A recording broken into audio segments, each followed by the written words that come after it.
I must be honest, so far looking at the Horary chart, I don't see how the Ukraine is going to get out of this situation in a good shape. So I think the only way that they can make this work is if they give up or surrender. And I know that sounds terrible, but if they don't want people to die and they don't want to devastate their country, their economy, their wealth, their money, the only way to preserve all those assets is to give up and surrender. So, look, there is a little bit of hope in this chart because the 11th house is the house of friends and allies.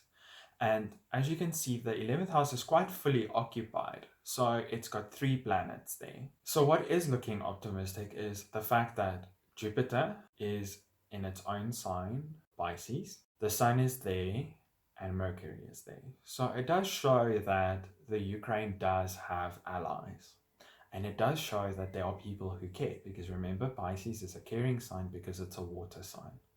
So this is good, but the problem is that one, Mercury is in debility in Pisces.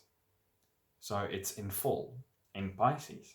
This is not great at all. It means that the planets that are represented by Mercury are debilitated. They have no strength, they have no power. This is not good at all. It means that they can make a lot of noise because Mercury is a talkative, informative planet, so they can protest and things, but it's not really going to make a difference to the war situation. Russia isn't going to listen. The other problem is the Sun does not have any dignity in Pisces. And the problem is that Jupiter, the only planet that does have dignity in Pisces, is almost powerless because it's in a conjunction with the Sun. It's within 9 degrees of the Sun. And this is not good because it means that all the power that it did have is now taken away because no planet can outshine the Sun.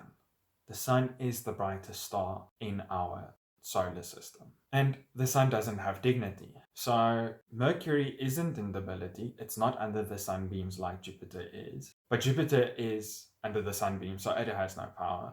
The Sun has no power because it's not in a sign of exaltation or rulership. So, okay, now what now? All the allies that Ukraine has don't have any power. So the little bit of glimmer of hope that Jupiter would have brought has now been stripped away by the Sun. So I don't see how this situation is going to end good for the Ukraine at all.